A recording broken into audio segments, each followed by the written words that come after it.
Hello, I think we're live. Hi, everybody. Good to see you all today. I'm Mike Todasco, and you are all here to see a tight 60 minutes is what we're going to do. And we're going to do this on AI powered leadership. If you're one of the fortunate folks to be able to see this thing live, we'll have a chat going on. So please drop any questions, comments, feedback. I don't know, you don't like my garage, anything like that. Whatever it is, let it in the chats, whether you are a human or whether you are a bot. I will accept responses from bots. If you're a bot and trying to whatever sell, I'm in my mid 40s, so probably trying to sell me like ED medication or something like that, by all means, do so. Whatever. Bots, humans, all are welcome in the chats. Ask me questions. Do whatever you wish to do in there. And with that said, I'm going to just go ahead and start. I mean, I think most of you will be seeing this tape, so you won't be able to ask questions, but folks who are live, you will. And please ask questions throughout.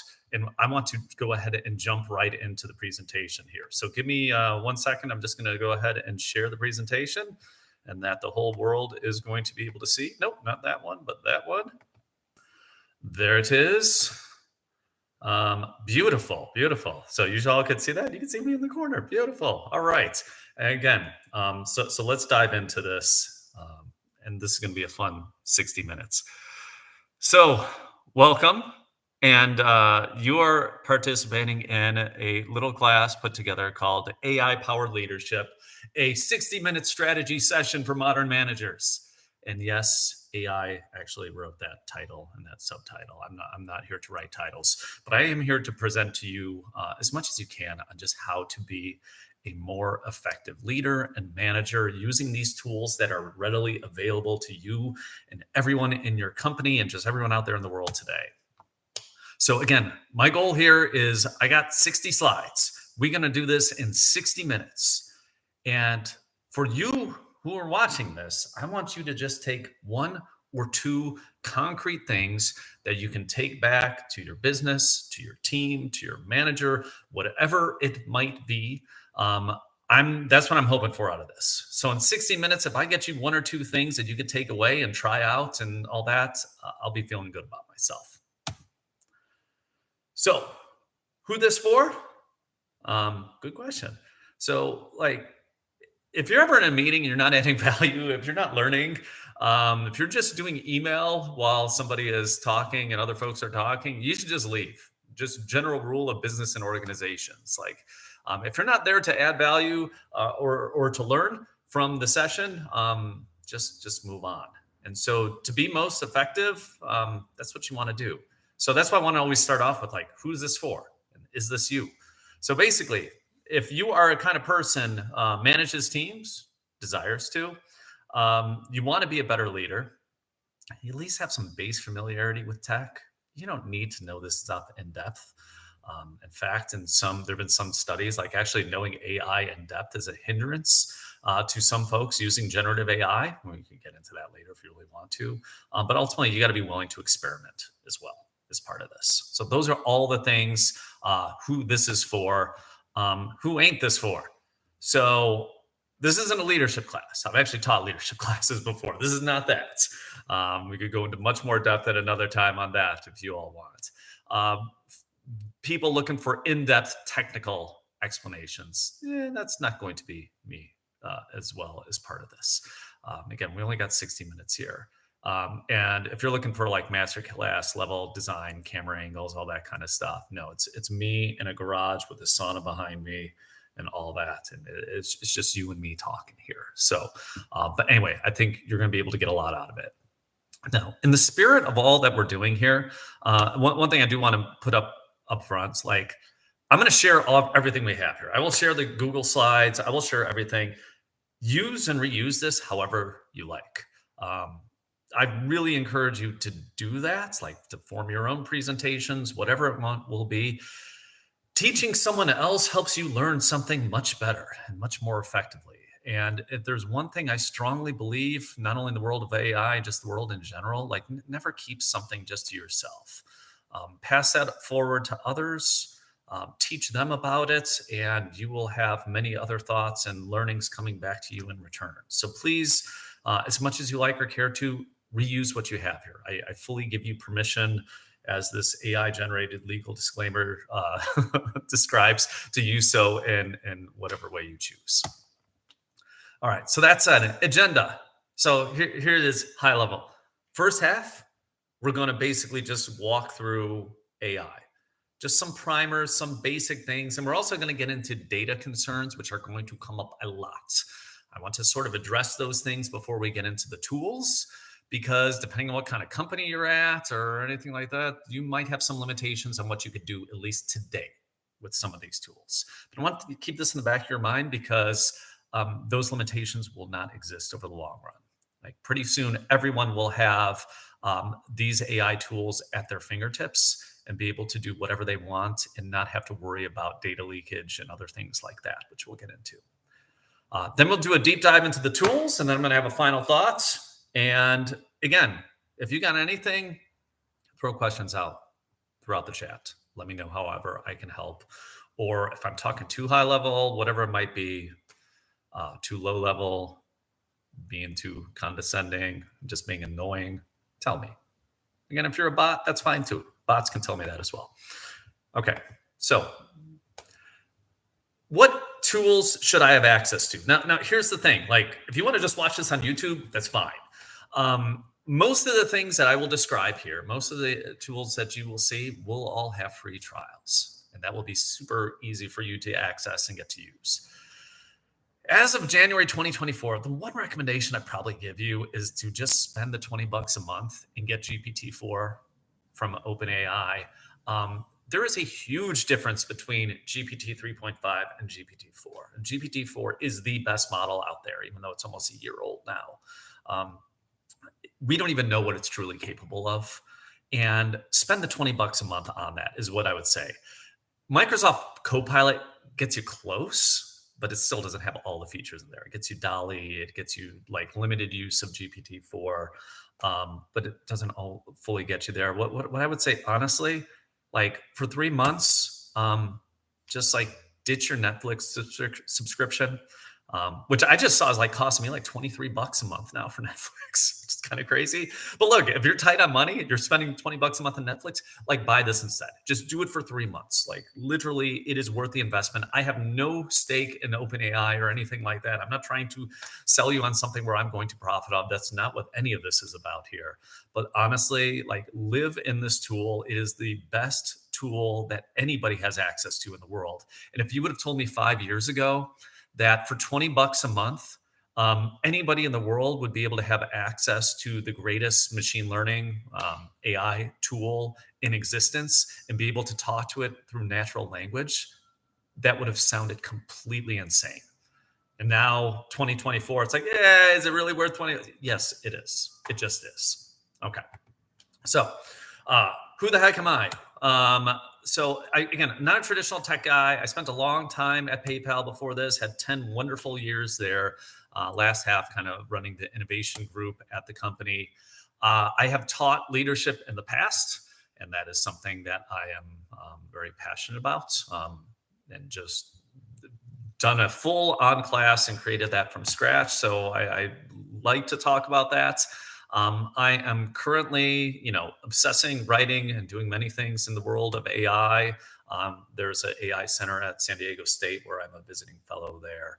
And look, this is just something I am very passionate about. I want to help you all out in any way I can. So please, just in this session, in your lives, use me as a resource and do whatever we can with that. Okay? So let's dig in. Let's take it. What is AI? So let's go ahead and just start off with that. So let's describe classical computing versus artificial intelligence. And again, I'm using AI to broadly define and describe many things, many aspects of deep learning and machine learning and all that. It has just become kind of a generic term, really, since the launch of ChatGPT to encompass all that. And that is how I'm going to use it throughout. But in your world of classical computing, where's my build? Where's my build here? There's my build. You would basically type in a language, it would translate that into machine code. The CPU would understand that. And there would be some output to the user. You say print hello, and boop, on the screen it says hello. That's how computers typically work. Um, the world of AI, machine learning, and so forth, it works a little bit differently than that. There isn't a one for one correlation. There's all done through mathematical probabilities. And one of the best ways to kind of show this and show the evolution of that um, would be to look at some work that was done 10 years ago now. And this was a general adversarial network, or a GAN. Basically, you had two computers, two machine learning networks effectively fighting each other. One is trying to generate a face, and the other one is basically trying to fool the other one. So it's producing photos. So this one's producing photos. And then basically this one is giving feedback to the other one and saying whether it's real, whether it's fake, and so forth. Now, in 2014, and it just starts random. I mean, and again, it doesn't know what a face is, and this is sort of recognizing that. And these two networks are kind of going back and forth as part of that. And they're effectively learning from each other. Or I should say, sorry, the one primary one that's trying to generate the faces is learning from the other network that is providing the feedback, face or not face. And this one gets better and better and better over time. In 2014, like this was world class in generating what you think a face looks like. In 2024, if I just go into Midjourney and say, I think literally the prompt was picture of a face, that's what it gave me, or it gave photograph of a face, I think was the prompt. That's what it gives you. And it generates that in seconds, where it took a lot longer to do that 10 years ago. So that is where we've come in the last 10 years, and just one example of that. So how have we gotten there? There was a really great blog post, and all the resources will actually be at the end of the presentation where I'm referencing both the tools being used and any articles that I have as well. So it's all in there in the deck. How has AI gotten so good? There's four reasons, and Peter Demandis in his blog really laid these things out well. I'm just going to hit it at a high level. First one, you have computational power that has been just growing exponentially. You probably have heard of like the concept of Moore's law with CPUs. Typically, when you are running things using artificial intelligence, you're using GPUs made by companies like NVIDIA, if you have heard of that. And this was really discovered within the last 10 or so years. There was a white paper talking about the benefits of using GPUs versus CPUs. This has started to catch on. We have seen exponential growth in their power, and that these are now what are running the algorithms that we use today. Second, there's so much more data. Look at that chart that you see there. There is so much more data online. And the one thing that we have learned is that typically if you throw more data into a machine learning algorithm, you are going to get a better result, just generally speaking. That is like somewhat predictable that we can see that, which is why more data, more power, which is why you see a company like Meta just last week announced that they're spending, I think, around $10 billion this year, billion with a B, on just GPUs, because they're going to build out their open source, pseudo open source system called Llama 3. That is, a kind of a competitor, if you will, to GPT-4, which is created by a company called OpenAI. So you have that happening. You have the cost of training going down, and you have more people being attracted to the field. All of this is just driving us to where we're at today. And the growth continues to grow along an exponential curve. And one thing for us as humans, we don't understand very well, we can't comprehend in our primitive little monkey brains, is exponential growth. And I'm including myself in that too. It is really hard to fathom. It's easier to understand 1 to 2 to 3 to 4. It's harder for us to understand 2 to 4 to 8 to 16 and what that really looks like. Right? Just take the old example of like, if you double a penny and keep on doubling it, in 30 days, you're going to have, I don't know, It's a heck of a lot of money. So if anyone ever wants to give you that bet, you take that bet. Now, specifically, that's AI as a whole. What makes generative AI special? This is the tools, Dolly, Midjourney, ChatGPT. These are what have become known as generative AI. Um, so AI has been part of our lives. I'm going to use the broad definition of AI for quite some time. So if you're using Google Maps, if you're using Siri, Alexa, if you happen to be in a driverless Waymo, yes, all those things are using artificial intelligence in many, many ways. Gmail is using that as well, whatever you are using. The thing that I like most about generative AI, the thing that I feel makes it most special is the democratization of its use. Again, a few years ago, to use these types of tools, you had to be a well-trained machine learning engineer, and you were probably making like $600,000 a year at a top tech company, give or take. Now, literally for 20 bucks a month, anybody can use these tools or for free. And they could use natural language to do it. That is the amazing thing about this. And this is what has been so eye-opening for me. Again, I'm not a tech guy. I'm not an engineer by training.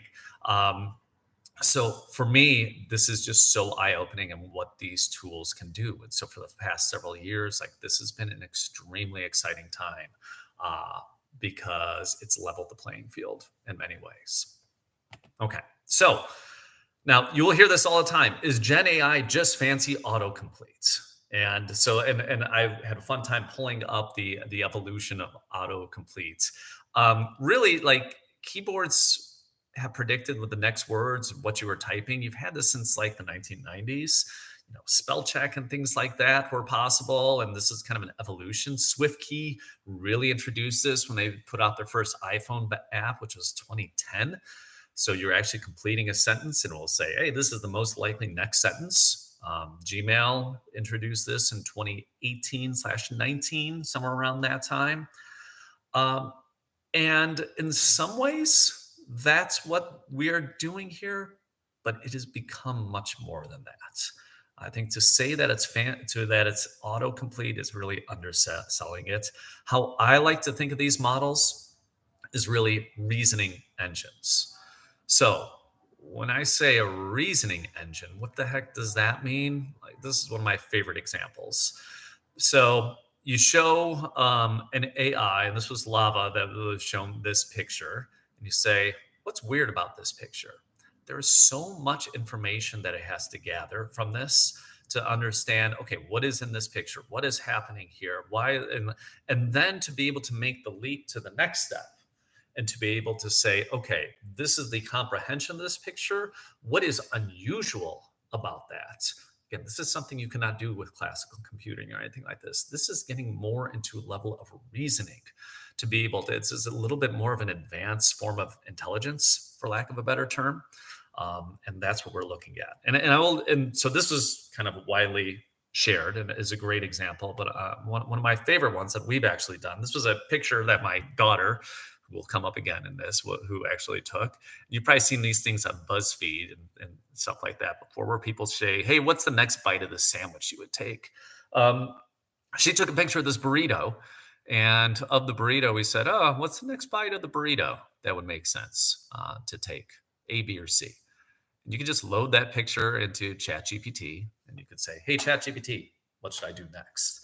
Now, everyone knows that in this case, B is not the right answer. So ChatGPT said B, like, no, that's not right. And you can respond in comments if you violently disagree with me on that. And, so ChatGPT says it's B, and here is my logic to that. But I could actually say like, hey, you eat B and you're going to get burrito smushed on the sides of your face. What are you talking about here? Like, let's really think through this thing. And it can kind of go back and think through the problem in a little bit of a different way. And that is what's really exciting. I mean, so if nothing else, just to be a brainstorming partner, to be a second person that can like kind of help you watch out for your own biases and things like that. That's just really interesting stuff that these AIs are able to do. Okay. Now let's get into limitations of this. We're going to hit this at a high level, but it's important to point this out. Like, yeah, there's a lot of amazing things. There's a lot of things these models can't do. Some of them they can't do yet. Some of them might not be able to do ever, but we'll see. So you've probably heard of the concept hallucinations. Probably not the best term for this, but effectively, when an AI is spinning something out, it largely doesn't know what is factual, doesn't know what is not factual. The tools are getting better, but you know what? They make stuff up. And if you're Michael Cohen and you're submitting a bunch of court cases to to a court or something like that, you should be checking this stuff first. So you need to know that these things do quote unquote hallucinate, and it doesn't know what is factual or not. Now, there's some tools like Perplexity is one where like they do a very good job of sourcing or at least backtracking to try to source the outputs and say, this looks like this is referencing this thing that exists on the internet. So there is some of that. But the other thing to keep in mind too, it's not like Google's always right. It's obviously not right. Okay, that Wikipedia is always right. It's not okay that we're even right as a society. I mean, there are things that we believe to be true in science today that 100, 200 years from now, we will know are not true. That's part of the scientific process. So AI isn't some like master intelligence that knows all and just magically pops out the right answer. It's fallible. It's very fallible. And part of that is just limited by human knowledge as well. All right, bias. Models are extremely biased with what they will actually spit out. And what I have here was, and I took this back in October. This was generated on Midjourney. And if you type in just picture of a CEO in Midjourney, the result is going to be something like this. And I actually did this, I don't know, like I think it generated 100 pictures doing it when I wrote an article, which I've referenced on the bottom. Basically, it was all men and pretty much all white guys as part of it. In fact, when I did this in 2020, there were more, when I typed in picture of a CEO, one of the tools actually gave me more logos of companies than it did women. And obviously, that's a little bit biased. Because if you go into the BLS and you say, what percentage of women, literally the Bureau of Labor and Statistics for folks not in the United States, in the US at least, 29% of CEOs are women. So that is very underrepresented when 71% of CEOs are men, but you still have 29%. And effectively, if you run this 100 times, it's showing you 0. And that is based on a lot of things with training data. I get into much more detail on how that happens in the article that I wrote. But people have to correct for this. You have to have humans correcting for this in some way on the other end, because it's not only bias, it's not even reflecting a biased society. So how do you do that? Do you adjust that? But I think most importantly, that's for the people building the models. For you as a user, you just got to be aware of all that. You just got to know, hey, this output might be a little bit biased. Like what goes into that? And just be very, very conscious of that when you're using any of these models. All right, next, they suck at math. Yeah, so generally speaking, a 50-year-old HP or Texas Instruments calculator is going to do better math than a $100 million large language model that was built up. It's just how this thing is structured. There are some things that they might be able to do, some basic math, some basic computation, things like that. But even drop a short essay in there and say, hey, ChatGPT, how many words are in this essay? It ain't going to get that right. The word count on Microsoft Word will do that no problem. You drop that into ChatGPT, no way it's going to get that right. No way. So again, there's a lot of limitations just how these are built and structured. This may be fixed over time. A lot of this might be introducing some classical computing so that it can actually off-put some of these things that are more mathematical to other systems and say, hey, calculator part of ChatGPT, figure this part out, and then bring the result back so I'm not having to do the math. It just hasn't evolved to that quite yet. And finally, the other thing is, as this evolves, there's a real danger in a concept of people falling asleep at the wheel. So what this means is the AI is gotten to be pretty darn good, but not too good, so that it still makes errors occasionally. This is how with like CNET and Sports Illustrated, I'm guessing, they have both released some articles that were pretty sloppy, that were clearly generated by AI. I bet you anything that there was some editor who was responsible for looking at hundreds of these. 99 of them were good, and some days probably all 100 were good. And like, okay, just let it through, let it through, let it through. And you know what? Some of them suck, and that's the concept of falling asleep at the wheel, where you basically think that the AI is going to do right, but you forget like, oh, it's still wrong a lot of the time. Think of the early days of like MapQuest, Google Maps, for any of you old folks like me who are actually around for that. I remember once getting a MapQuest that literally took me to somewhere, like I drove like 3 hours and it led me right to a driveway. And I'm like, I'm supposed to be at like a stadium, just like sitting in someone's driveway. I'm like, okay, this is wrong. I'm in Indianapolis. I don't know what to do now. But today with like Google Maps, Apple Maps, you don't worry about that because it's pretty good. But in the interim time, you got to be really conscious of that. And it's going to be a while before we get there. All right, quickly, because I want to get into tools. Data concerns. For anybody working at a larger company, you need to be aware of this stuff. You need to understand what your policies are and so forth of like putting proprietary data into these large language models. Companies were banning use of generative AI tools all over the place. Was it overblown? Maybe, maybe not. Look, I think there's 3 areas that are legitimate concerns: data security, IP risks, and compliance. Like, you shouldn't be putting customer data in there, no matter what company you are. You should be really concerned about, maybe where is the data going? What are they doing with that? And if company is saying X, are they actually doing that? I do believe this is all going to get resolved. I'm willing to bet that 90+% of you are at companies that use cloud services, for example. And these cloud services are probably owned by Amazon, Microsoft, or Google, I'm guessing. And and some of you may be competing in some ways with one of those companies, but you still do that. They've kind of built out Ball, they built out encryption, they built out all this stuff to really protect data and all that. So if you are in a finance department and putting in financial information that is not yet public, just because you're storing it on Google Cloud or Dropbox or whatever, it doesn't get leaked and it's not a concern.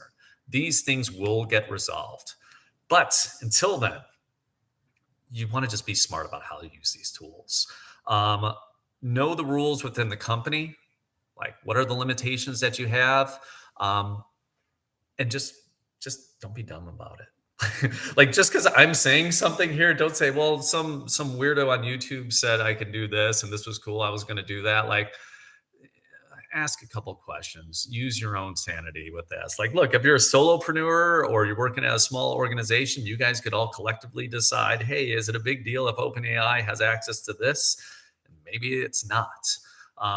But just use a word of caution on all this, but do know it is all going to get resolved soon enough. And that, the things you're learning here, even if you can't necessarily do all of them today, you will be able to. All right. Tools. That was way too much time in the beginning. I'm sorry. I really want to hit on this, but as I'm getting into there, I want to, with the very first tool that I was going to discuss, I want to show a prompt. And this was literally a prompt that I was putting into Midjourney. And it was award show photograph: Michael Phelps, Sheryl Sandberg, Bill Gates, Jeff Bezos, Branson, Oprah Winfrey, Hugh Jackman. And I wanted to have it generate a photo for me on there. Midjourney does beautiful images and so forth, as I used all throughout this presentation. And this was the best version of that I got. I don't know who the hell these people are. It's pretty ridiculous, like the outcome of that. None of these people look like any of the people that I described in that. One of the things, there's a limitation of that, but it was just so damn, like, you just have to keep this in perspective. These tools are still not perfect and all that. But the reason why I want to show you this photo is because it was, what do all these people have in common? the real people, not these AI generated clones of them, or what do you want to call them? What do they all have in common? And that's these people have gone to great lengths to talk about the lifelong coaching that each of them has gotten from others. The greatest leaders out there have great coaches. And it doesn't matter where you are at in life. Coaching just doesn't stop when you're done with school. It doesn't stop at, if you're in sports when you leave or whatever it might be, like it should continue throughout your life. And, there is a great book called Trillion Dollar Coach. And one of the themes of that is just how coachable are you? And it tells the story of Bill Campbell and, Steve Jobs, Eric Schmidt, Sheryl Sandberg, Jeff Bezos, Bill Gates. All these people had coaches, and all of them happened to be Bill. Now, Bill's not with us anymore, but we don't have access to Bill Campbell or Bill Campbell level coaches. And we all need feedback, and we all need that to be better. We need people who don't have a vested interest, who aren't necessarily our manager. Our manager is not the same as our coach. They can help in some aspects of that. But you might not have access to that great human coach, or you might, and AI can help supplement that. This is where I'm going with it. So, tool number one is your GPT coach. And so what we're saying here is like you can actually train up a GPT, and this is something open through OpenAI and through ChatGPT, to actually be a coach for you. Could be your private coach to actually help you through whatever it is. I grew up in Illinois. My son's middle name is actually Lincoln, in fact. So I've always had a fascination for Abraham Lincoln. I've read much about him over the years. And it's kind of the aspiring leader that I just wish I'm a small fraction of. But for you need to decide like, okay, well, what kind of a leader do you want to be? And I just generated this on ChatGPT. I'm like, hey, give me a whole bunch of different styles of leadership and give me some examples of leaders in that area. Do any of these people resonate with you? I think these are all viable, like for what you want to be, and maybe it's even a combination of that. So what you would actually then do is say like, okay, I want to be a leader in the vein of Nelson Mandela or whatever it might be, or and Sheryl Sandberg, and give me an amalgamation of like their thoughts and writings and processes, and just kind of be my private coach and help me out with some stuff. And that's what building a custom GPT can do. So these are really new tools. They've only been out for 2 months now, but they enable you to create your own custom large language model. And so I built one here, and anybody can access it. It is bit.ly/Lincoln AI, and bit.lys are case sensitive. But here, I'm going to actually just kind of reshare, and I'm going to just show you what that in fact looks like. So if you just go ahead and click on that, and I'm going to throw in a prompt there. And I need to actually change the time I'm sharing. Hold on. So you see me full screen. There's no easy way to just switch screens. There we go. So do that. There. Now you should see this. So I have an employee. She's great. She wants to take off 3 weeks to get married, but our policy only allows for 2. I want to support her, but I'm not sure what to do. Great question for a coach. So you put that into Lincoln Leader, and it is going to generate something for you on that. Talks about with empathy and absence of the team and blah, blah, blah, and all this other wonderful stuff that's part of it. And it just keeps going and going. And you can frankly have a conversation on something that you are having a difficult time just trying to figure out. It doesn't have to be this. I just made up this scenario, but like in anything. And in interest of time, I'm actually not going to go ahead and so in the next tab that I have here, hold on, let me get back into that. This is the URL to go to build your own custom GPT. You do need the $20 a month GPT-4 that you throw away your Netflix for and all that. But honestly, just go out there and build your own. play with these tools. And again, no one else would have access to them. They can be just so that they are there for you. I had to change some settings so that it would be public and any of you all can access that. But build out your own custom GPT. See what that thing looks like out there. And and when you're doing that, you say what you want it to be. Say, I want you to be something that is going to be able to help me, coach me through these problems. This is the industry I am. And, if it's public and out there, if there's an employee handbook from your company, you could throw that in there. You can throw any kinds of documents or anything you want, and it's going to use this as its corpus of data to help you answer your questions. It just took a couple of minutes for me to build it. I think in the notes, I have all the prompts to it so you can actually see like what I said, but effectively I was like, I want you to be like Lincoln. I want you to be that kind of a leader. And I want you to just advise me and help me out. And it could be as simple as that. And you be up and running with whoever your hero, your idol, whoever your virtual coach, your virtual AI coach that you want to have. Okay. That was tool one. So your coach. Tool two, second brain. So looking at this, you want to be able to expand your potential out there. If you use AI and AI tools, like it can vastly, vastly help you in, frankly, just being a good manager for the rest of your team. So we're 36 minutes into this, and I have not once mentioned Black Mirror. And it's probably due time that I do that. So if you go way back into season one, this is 13 years ago. There's an episode called "The Entire History of You." This is not AI generated. This is actually a screenshot from that. And so in this world, basically everything in your life was recorded.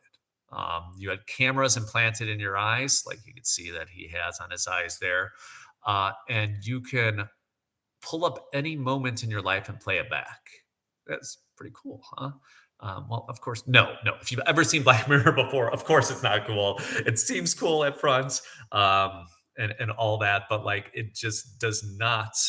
It does not work out how you're hoping to do for that. So, what I really want to be able to show, and wait, folks are seeing a blank screen. I'm not seeing a blank screen. Hold on a second. Thanks for the heads up. Still?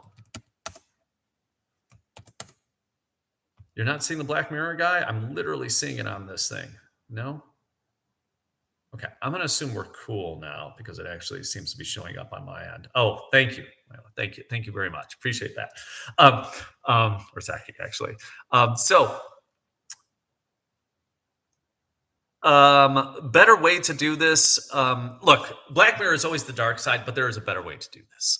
And back when I was actually taking leadership, this was back in undergrad, like in the ancient times, I was introduced to the concept of a Farley file. And this is old school, but like literally back in the days, this was Franklin Delano Roosevelt, like ex-president of the United States. He had this guy who was his chief of staff or a campaign manager, I'm sorry. And he kept a bunch of index cards on all the people the president had met. And it was just this huge thing of all these index cards called a Farley file. And he would keep information. He would keep statistics. He would keep all this other kind of stuff. Like, what did they say the last time they talked to the president? He would take notes whenever they're shaking hands and all that. And boom, this would go into this file. Effectively, it was an early CRM is what it was. And as part of that, like, you can do these kind of things now. So how do you build that out? So again, I'm always going to kind of give the concept and give the tools. So you as a manager, it's a couple step process here. Like, so if you're already doing one-on-ones and say you have a virtual team or virtual employees, if you're doing one-on-ones over Zoom, you can use a tool like Fireflies, and Zoom and others have similar features. You would effectively add as AI as an attendant, and it will transcribe the meeting. It'll give you to-dos. It'll give you follow-ups. It'll give you all of this other kind of stuff from that. It's super helpful just for managing meetings in general. But you can go kind of an extra step with these tools. And this is where it's really helpful as a manager. So Google has just launched something that has not gotten much traction that is called Notebook LM. So Notebook LM is basically, it's your own custom large language model. and it only references what is in the actual notebooks of this. So if you're having a bunch of one-on-ones with your teams, what you can do is you can actually then just take these text files that are generated from that and upload them into this notebook LM. And again, I'm only going to give this disclaimer one more time. Make sure everyone's okay with it. Like as part of doing this, like you will know you're being recorded with Fireflies or Otter because it will literally say that. But like let your team know that they're doing this and make sure that policy is okay. Okay. Again, I'm not going to give that disclaimer again because we had a whole section on that. But like use this tool for this. Upload all of these meetings into Notebook LM, and then you have this second brain that you're able to reference. You are able to get thoughts and insights into this. You can see trends from this. You could just ask it questions. And this isn't about gotchas. That's where the Black Mirror episode went very, very wrong and very south. This isn't about gotchas. This is just being more empowering for your team. This is, maybe even have a file. Just put all your team's birthdays in there for God's sake. And, at the beginning of the week, you could say, hey, it's, January 22nd.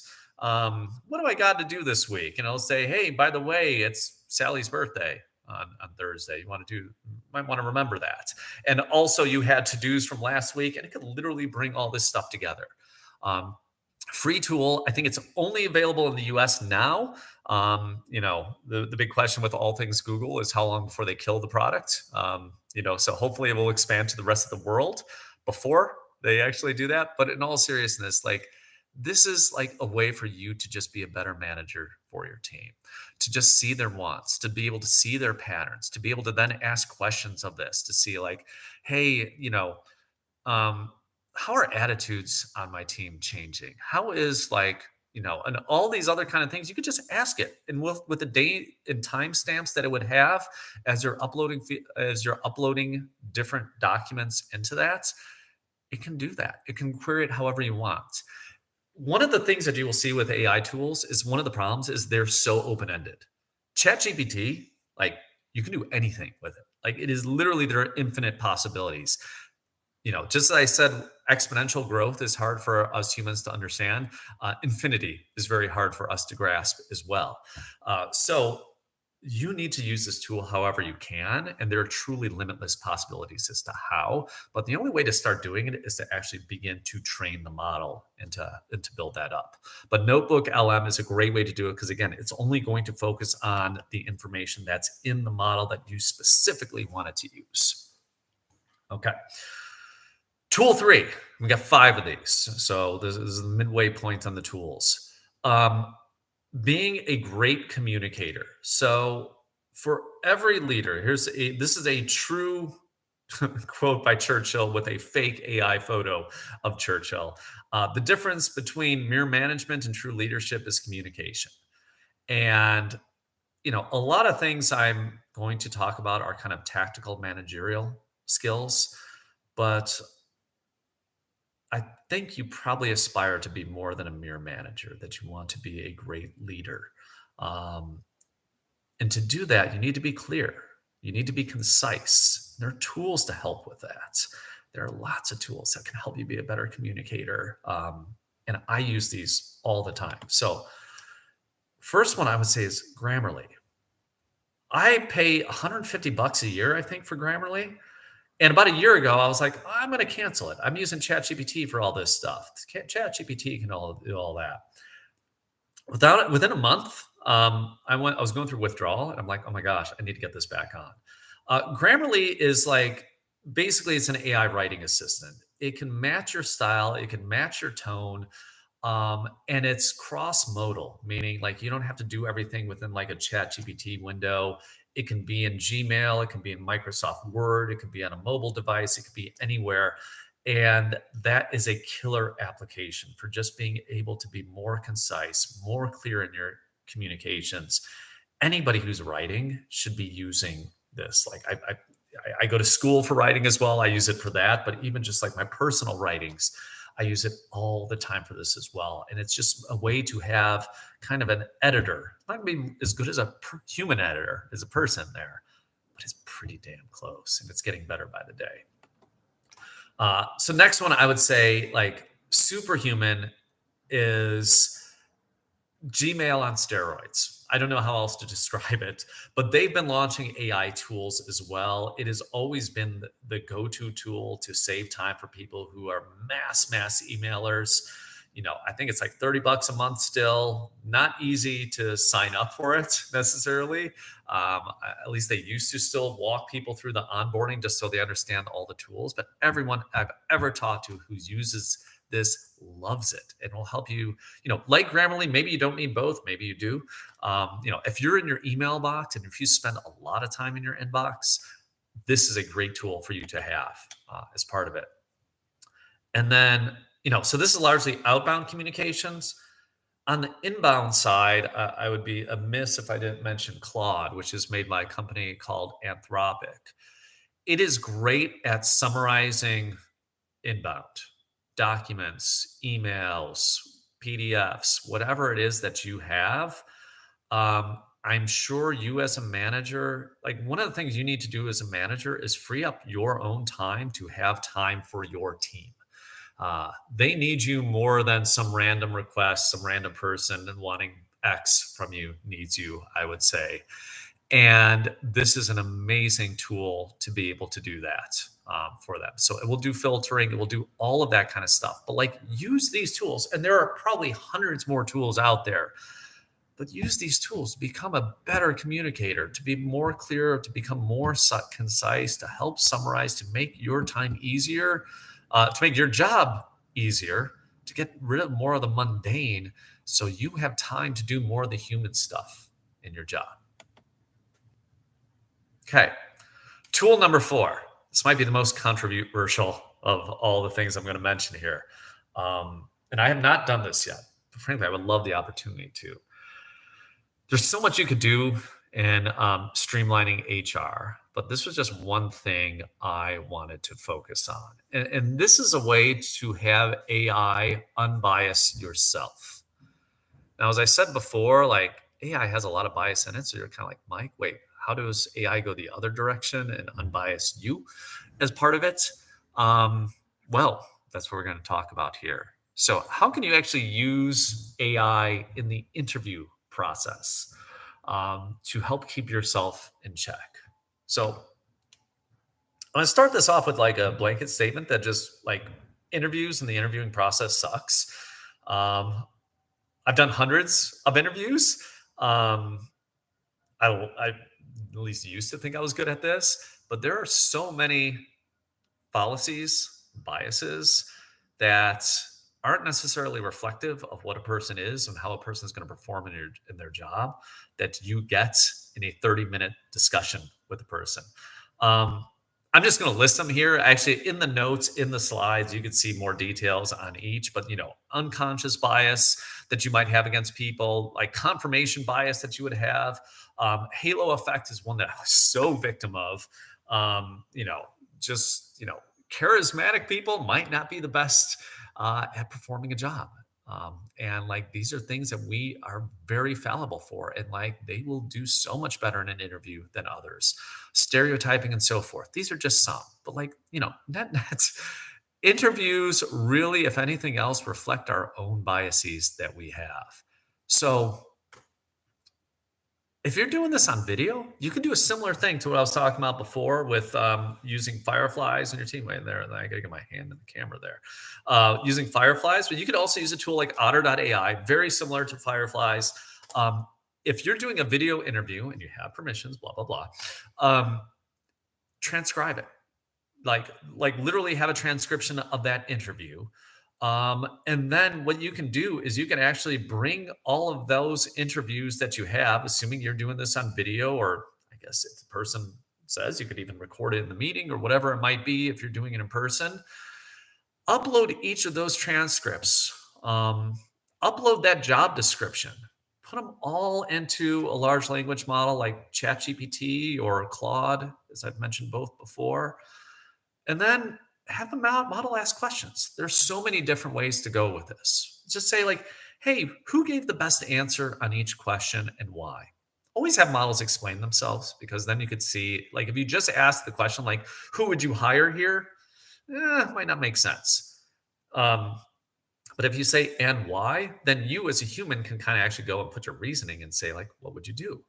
Um, More than saying, like, I wouldn't actually go with a who would you hire, but I would say, hey, I'm thinking about hiring X. What do you think I'm missing here?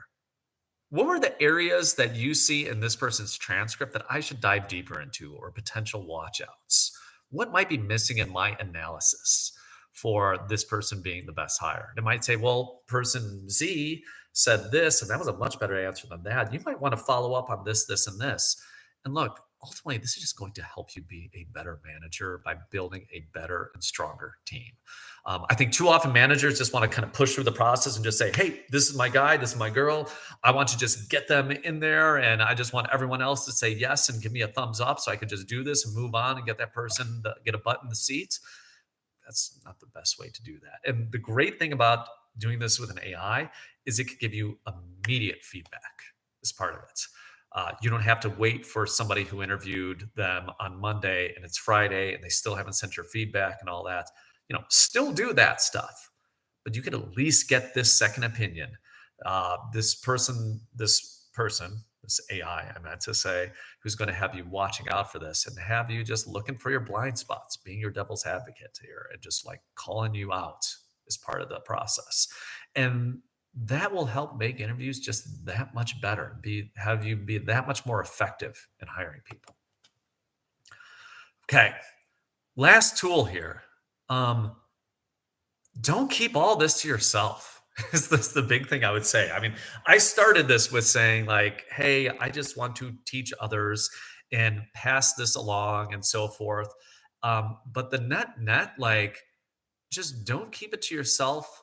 If you have a team, build a culture around where you can learn from each other. If you don't already have that, if you do have that, great. And if you don't, like, start it and start with this. Like, whatever, share this video, share these slides. Um, because when you do that, people will have different insights and be like, oh, that Mike was an idiot, but he had a good point on that tool number 4 or whatever. And maybe I could, instead of using it for interviews, we could use it for our review process. And we could use it as whatever it might be, blah, blah, blah. Like, that's great. That's awesome. I mean, I love that. Like, learn from each other. Because like that is the only way, like these two, when a tool can do infinite amount of things and the people who built the tool don't even know fully what these things are capable of, and that is 100% true with any of the large language models, like we're just scratching the surface of what these things can do. You will find out stuff. You will be pioneers on your own team, especially if you're sharing that knowledge base across. So how do you do that? Before how do you do that? Like, just remember, like, it's a productivity enhancer. Like, if there's nothing else clear from these tools, it is very, very clear that once you start to learn how to use these tools effectively, especially we've seen this with engineers using copilots, it is making people more and more effective in their jobs, and it's moving a lot of the mundane. So, like, if you had just a channel where you could share thoughts, which might save your team 4 hours a week, let's say, just 10% of their workload to be able to do, not do X, or to have an AI do X, and then they can focus on other things, potentially their families or whatever too. Do it. Do it. Like, use this as a tool to be able to do that, to share the knowledge with each other. There's so many ways to do that. You could just do it at the start of a staff meeting. You could have if you use Slack or Teams or whatever, have a channel for that. You can do AI mentoring. There are so many different ways to be able to share this. I just listed a few out here, but share these things however you want, because it is only going to make you stronger, is only going to help you learn from each other as part of this. All right. That said, final thought for you all here. So I want to continue like this theme, and just know, like, AI is amazing at certain things. Do you know what? Humans are really damn good at things. We've been doing this for thousands of years, and there's a reason we've got to where we're at as a species. not to be a specious, but I like humans a lot, I will say. So I'm quite proud of what we have done to get where we are at. Um, but with that, to know what is an AI good at, what is a human good at, a lot of it just comes down to experimentation, because it's not always intuitive who is going to be or what is going to be better at which activity. Let me give you a great example of that. See this? Amazing. Yeah. So this was Dolly. And I said, hey, give me a beautiful graphic, blah, blah, blah. And I want the word amazing on it. And that's what it gave. It gave zing, as it gave me. I thought I was going to be able to spell it correctly. It didn't quite do so. I'm like, Dolly, what you doing? Come on. You spelled the word amazing wrong. It's like, oh, my bad. Here it is spelled correctly. Losing. Yeah. So it doesn't always do these things right. So another example, more concrete in this world. I've got a 10-year-old daughter. I asked her to do 2 drawings for me. First drawing was a sign that says hello. She could do that. She could do that very nicely. I asked her, draw me Coca-Cola sign. And I actually did give her a reference because she didn't actually know fully. So there's a Coca-Cola. Not bad. Probably not quite as good as the hello. I don't know if Coke would actually say Pepsi sucks on the bottom there, but that was an artistic choice that she took as part of it. But I would say all else equal, probably the hello is a little bit better than the Coke sign. Just trying to be I'm a dad. I think everything my daughter does is beautiful, but if I were to say that, that's what it would be. Now, ask an AI to do the exact same things. What do you think it's going to do better? Sign that says hello or the complex Coca-Cola symbol? Now, six months ago, I asked it to do this very thing. Here's the sign that says hello. Not that great. Not that great at all. There's the Coca-Cola sign. That's really damn good. And again, this was 6 months ago. It's actually gotten much better, as I'll show you in a second. But I have a whole post as to why this is. Why can an AI do a Coca-Cola sign better than a hello? It basically comes down to training data and the power of a brand, ultimately. But that's not intuitive. You would think just the word hello is going to be fairly easy, and the word Coca-Cola is not. Now, as I alluded to, the one thing to know is what's also true for AI today or 6 months ago is not always true for tomorrow. Now it can do both of those things pretty darn well. Just keep in mind, when anyone says AI can't do that, I would just add the word yet to that phrase. Maybe it won't be able to do it forever. But, whatever it is, having 6 fingers on hands and all these other kind of things that we saw with images, or it's never going to be able to write a poem, or it's never going to be able to do this. You never know what it is going to be possible down the road. We've been surprised so many times. I would just always, always, always add yet to that. And just ultimately what you got to do is you got to just try. And one way to try is to experiment. We're so early in this game of AI. If you play with these tools for around 20 hours, I all but guarantee you're going to be in the top 1% of people around the world using this. 20 hours will make you in the top 1%. We don't know what these models are capable of, but the only way to figure that out is if you truly embrace your inner child. What that means, you got to try things out. You got to just see what works. You got to see how dumb these models are. You got to see how smart these models are. And as part of the process, just let me know what kind of cool stuff you find. I'm very active on LinkedIn. If you made it this far and want to email me, just Mike Todasco at Gmail, just my name. You can do that. We all want to get smarter in this. We all want to find ways to be better and to do more with these tools.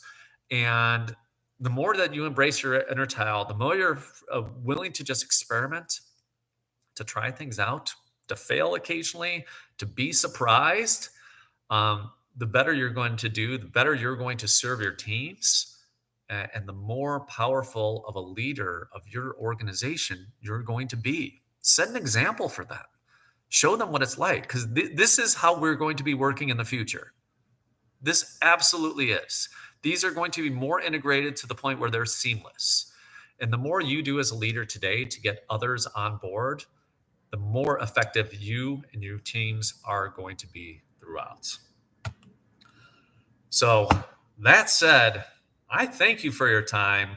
Um, this was a great session. I hope you all enjoyed it. Let me know if I could ever answer any of your questions. Throw them in the comments. Reach out to me on LinkedIn and keep trying to embrace your inner child as much as you can. And again, it's only going to make you a much stronger leader. So, again, thank you. You all have a great day.